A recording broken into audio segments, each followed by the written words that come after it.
Hello, everybody, and welcome back to the Up the Guts podcast. Joining you as always is your host, Trent D'Alton. This is obviously the preview episode where we preview every round now. Just before I get into this episode, I just want to apologise for anyone that noticed. If you listen to the review episode, which is out now, to go back and watch that, where I've reviewed the best round of the season to date and what a round it was, with an average winning margin of just 10.33 across all the games. Only one game was won by over 15 points. But yeah, in the editing, I did notice some buzzing noises coming from a mic, so I do apologise for that. What I've done here now, I've changed the mic over, and I've changed the XLR cable just to see if it was the mic or the cable. So if this one sounds all right, I'm going to try it again, the same mic on a different cable, otherwise it's clearly the mic. But I just thought I'd apologise for that if you did notice, and I am trying to fix it as we speak now. So obviously in the preview episode, we preview every round, but we also go over the Up the Guts tipping competition, how that looks, and then I submit my tips for the round coming up. Got to make sure I click submit, because as we know, that a couple of weeks ago, that was the downfall for me, as I got the first couple right, and I even got the margin, but I didn't click submit. So let's get started with having a look at how the Up the Guts tipping competition is sitting right now. Let's go. Okay, so we'll go over the positioning in the Up the Guts tipping comp. So in the first place, we got Glenn, who stays the same. He's on 59. We're getting 7 last round. Della moves up to second. He's on 57. He got 7 as well. Chris moves up to third. He got 8 last round, and he's also on 57. Corey moves down to fourth. He got 6 last round. He's on 57. Wendy, my mother, obviously Glenn, my dad, as well. She is in fifth. She only got 6 right and on 56. The others on 56 are Hodgie, who comes up. Will, Fight Your Mate's Daddy, 7th on 55. Dos Miller has gone down to 8th, also on 55. Logan Mate has gone down to 9th. He's on 54. Zach stays at 10th. He's on 53. Elaine, is in 11th. She moves up. She's on 52. JD Hawks fan goes down to 12 on 52. Myself has jumped 2 spots to 13th on 52. Connor stays the same at 14th on 51. Big Pistol goes down to 15th. He's also on 51, so it's obviously just the margin. Tommy Sin stays the same at 16th on 45, and Basti stays at the bottom on 45.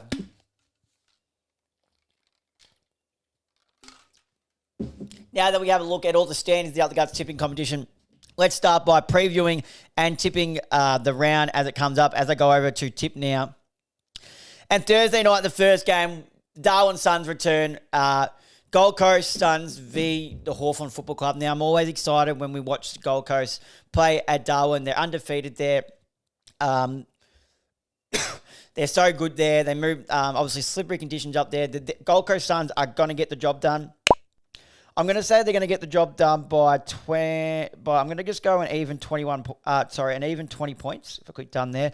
They're just so good up there. Yet I don't want to tip against them while they're at TRO Stadium, or any home game, matter of fact. Hawthorn, I think, are just going. They really put the foot down in the last quarter against Melbourne last week, but I think they are just going. It's going to be a real midfield battle with the hardheads of Warple, Newcomb, Huswaite's now in there. D'Ambrosio out on a wing. GF Centre some really good form. Weddle off the half back line. Up against the likes of Anderson, Rao, Miller, Flanders, all those likes, and Bailey Humphrey, who comes in. It's going to be an interesting battle. Obviously, Tom Barras will probably get Ben King, who's in some really good form as well, but Ben Long's also another one who's in good form. Does Blake Hardwick maybe go back and play on him? Will be an interesting one there. But I think the Gold Coast Suns get this job done by 20 points. I don't want to tip against them while they're playing at Darwin. So Gold Coast Suns for me to start off Thursday night. Then Friday night, it's a bit of an interesting match, this one for me. It's 7:40 p.m, the SCG, the Sydney Swans v Carlton. So Sydney are currently 14th and the Blues are 10th. Now, on ESPN Footy Tips, Sydney Swans are 67%. 67% of players have tipped the Swans at home. I'm iffy on this one. While it's at home, I don't see the Swans are that great this year. They're really struggling under Dean Cox now, and after all the grand final losses that they've had over the last few years, their forward line's lacking. They were really good against the Giants, but obviously weren't able to get. What am I trying to say? What am I trying to say? I don't even know what I'm trying to say. Who did they play last week? Sorry. Apologies. They didn't get the job done at Essendon, and they started off really poorly. Essendon were up by about 50, kicked the first 6 or so goals. I think halftime score was like 50-9 or in one point in the second quarter. They did come back in a hurry in the second half, and Essendon were just able to hold on.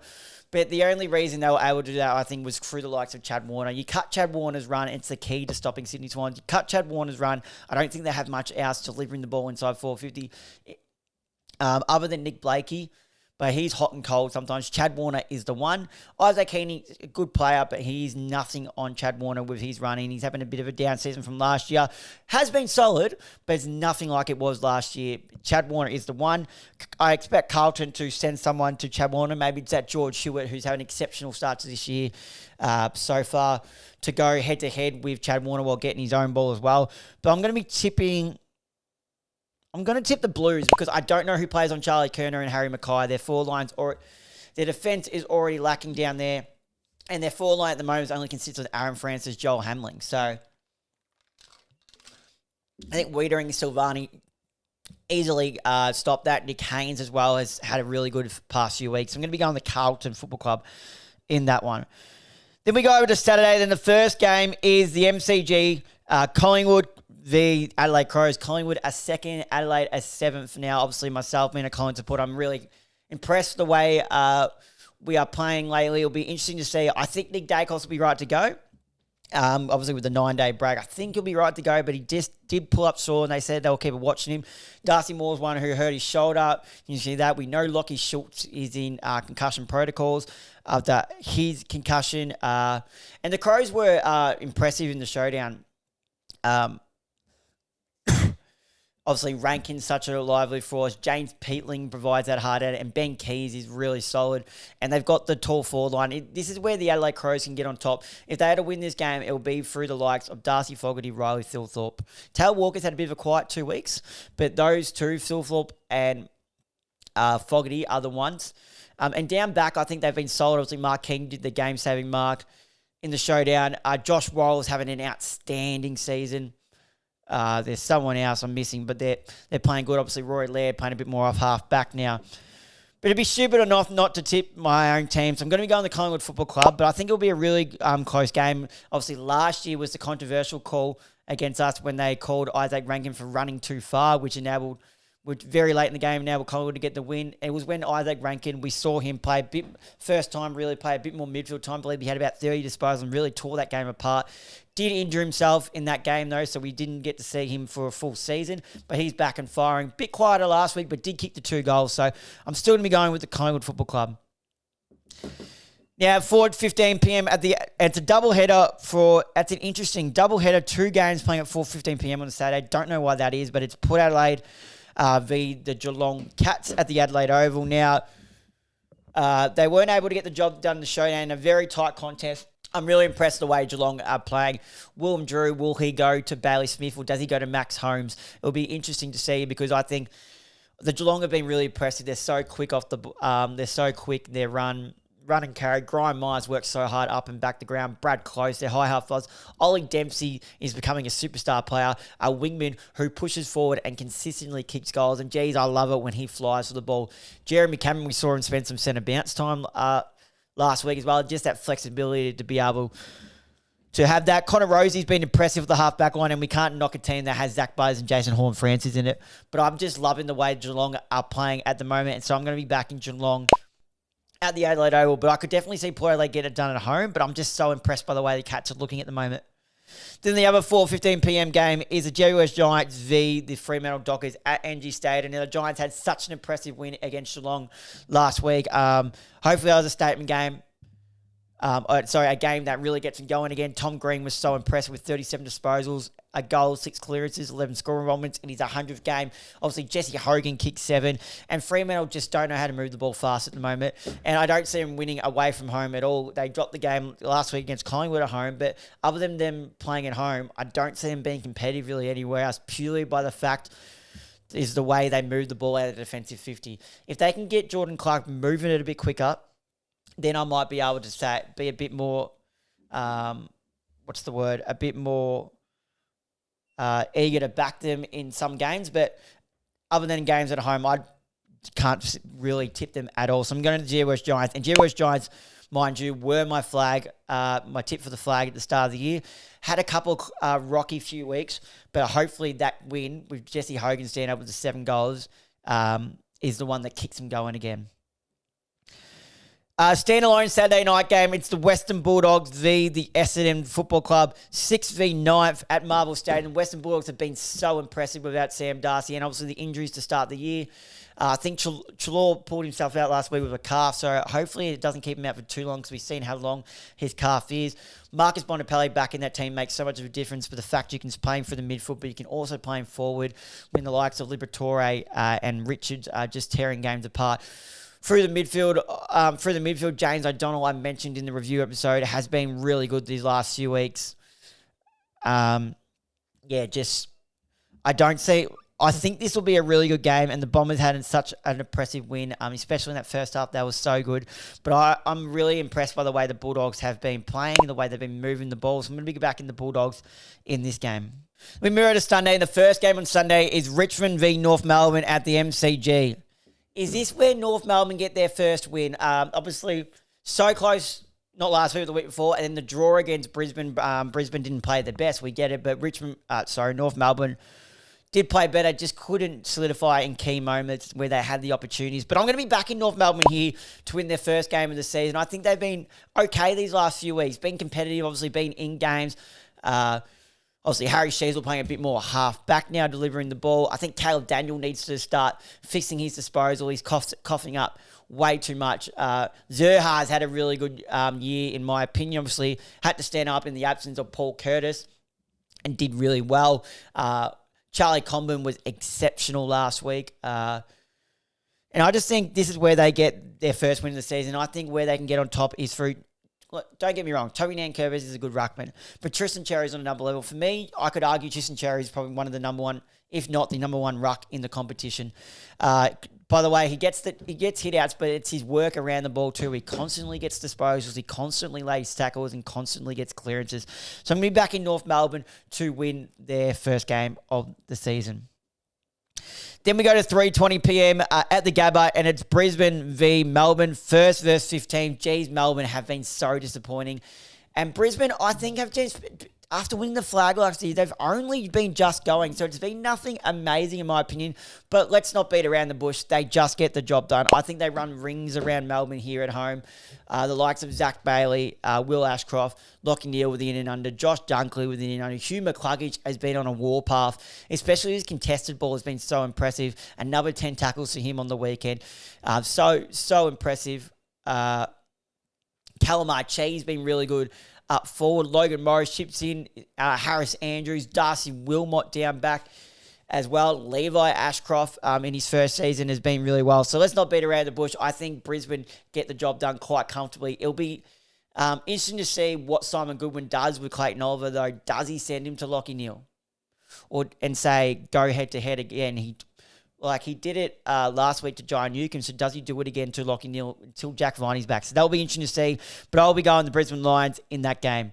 And the last game of the round is the West Coast Eagles v St Kilda, 4:40 p.m. at Optus Stadium. It's 18 versus 12. Now, obviously, West Coast also yet to win a game. Could this be the game they win it?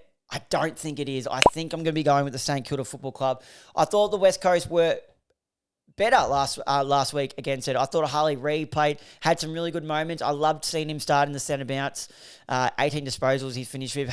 He still gives away a few too many free kicks, which is not like Jake Waterman didn't have his kicking boots on last week, but expect him to respond there. He'll he'll probably get Callum Wilkie, and that will be a really good battle to watch. Be interesting to see if they play a defensive one on.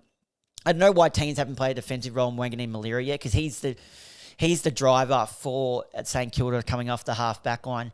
So I'm just thinking, like, do they send someone to him? I'm not sure who they would. Like, I'm not sure. Obviously, Liam Baker plays in the middle, all that, but it'll just be something to watch. Does McQualter set a task to a young kid and go, right, I want you to play on Wanganeen Malira, and nullify his influence? Because that's where St Kilda get all their run. But other than that, I think St Kilda get the job done. It will see if Higgins gets up. I think he only went off 6, so he should be right. He's had a really good season, and St Kilda get the job done quite comfortably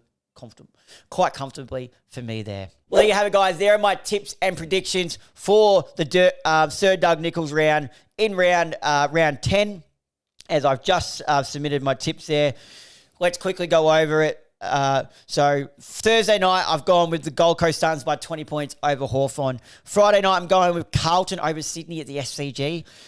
Saturday, first game, going with Collingwood over Adelaide at the MCG. Adelaide Oval, 4:15pm Saturday, I'm going with Geelong over Port. NG Stadium, 4:15pm on Saturday, I'm going with the Giants over the Dockers. The standalone, 7:35pm Saturday night game at Marble Stadium, I'm going with the Bulldogs over the Bombers. First game on Sunday at the MCG, I'm going with North Melbourne for their first win over Richmond. That's touch and go, that one. I've just thrown a stab in the dark there. Although 57% of people on ESPN footy tips so far have tipped North to 43% Richmond. 3:20pm Sunday at the Gabba, Brisbane Lions get the job done comfortably over Melbourne. Melbourne are really struggling. And then to round out the round, the 4:40pm slot, West Coast v St Kilda. I've gone with the Saints, not for West Coast to get their first win as of yet. Well, that about wraps it up, guys. Thank you guys for watching. If you're watching this on YouTube, make sure to leave a like and comment on this video, turn on the notification bell, and hit that hit that subscribe button. We're trying to get up to 200 now. Any subscribing and comments or feedback, anything would be very much appreciated. If you're listening to this on Spotify and Apple Podcasts, make sure to leave a like and comment on this episode. Turn on the notification bell so you don't miss an upload. Hit that follow button. And most importantly, please leave a 5-star rating so we can continuously push this show out. But that will just about wrap it up here, guys. And until next time, I'll see you guys then.